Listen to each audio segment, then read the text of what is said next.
2026 সালে যারা ভূগোল পরীক্ষা দিয়েছো মাধ্যমিকে তাদের উত্তরগুলো ঠিক আছে নাকি একবার দেখে নাও। বহির্জাত শক্তির মূল উৎস হলো সৌরশক্তি। পার্বত্য হিমবাহ ভূপৃষ্ঠের সৃষ্ট গভীর ফাটলগুলিকে বলে বার্কস্ফুড। হেটোস্ফিয়ারের প্রথম স্তরটি হলো আনুপাতিক নাইট্রোজেন স্তর। আল্পস পর্বতের উত্তরে যে ঢাল স্থানীয় বায়ুপ্রবাহের ফলে বরফ গলে যায় তা হলো ফন। শৈবাল সাগর হলো আটলান্টিক মহাসাগর। পৃথিবীর ওপর চাঁদ এবং সূর্যের মহাকর্ষীয় আকর্ষণের কারণে সমুদ্র জলতলের নিয়মিত উত্থান এবং পতনকে বলা হয় জোয়ার ভাটা। বজ্র ব্যবস্থাপনায় নিম্নলিখিত আর হলো 3R এর অন্তর্ভুক্ত নয়। পুনর্বিন্যাস। অন্ধ্রপ্রদেশ বর্তমান রাজধানীর নাম হলো অমরাবতী। কাশ্মীরে অবস্থিত হিমালয় পর্বতটি হলো জাসকার।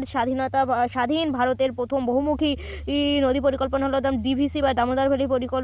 ভারতের শুষ্ক গ্রীষ্মকালে যে ফসল চাষ হয় তাকে বলে জাইদ ফসল।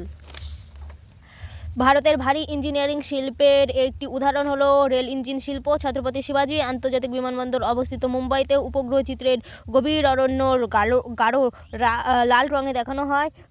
শুদ্ধ আর অশুদ্ধ।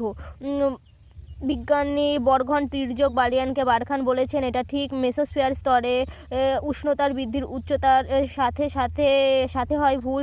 জেড বায়ু জিওট্রপিক বায়ু নামের বায়ুর একটি উদাহরণ ঠিক।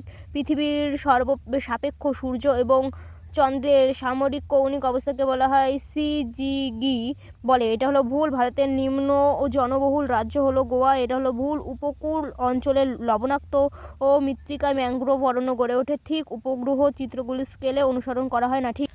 আরোহণ প্রক্রিয়ায় ভূমির উচ্চতা হ্রাস পায়। মরু অঞ্চলে বায়ু এবং জলধারা মিলিত সঞ্চয় কার্যের ফলে গঠিত হয় বাজদা। কোন স্থানের উষ্ণতা বৃষ্টিপাতের রেখাচিত্র। উষ্ণতা রেখাটি বছরের মধ্যভাগে নিম্নমুখী হলে স্থলটি দক্ষিণ দিকে অবস্থিত। গৌণ জোয়ার মুখ্য জোয়ারের প্রতিপাদস্থলে একই সময় তৈরি। শীত তাপ নিয়ন্ত্রণের যন্ত্র হলো সিএফসি গ্যাস। আরাবল্লী পর্বতের অবস্থিত তৃণভূমিকে রোহি বলা হয়। আর জৈব পদার্থ জীবাণু দ্বারা বিয়োজক হলে কম্পোস্টিং বলে। বাকি প্রশ্নের উত্তরগুলো তোমরা দেখে যাও, নাহলে ভিডিওটা অনেক বড় হয়ে যাবে। আর ভালো লাগলে অবশ্যই লাইক এবং সাবস্ক্রাইব করে পাশে থাকবে।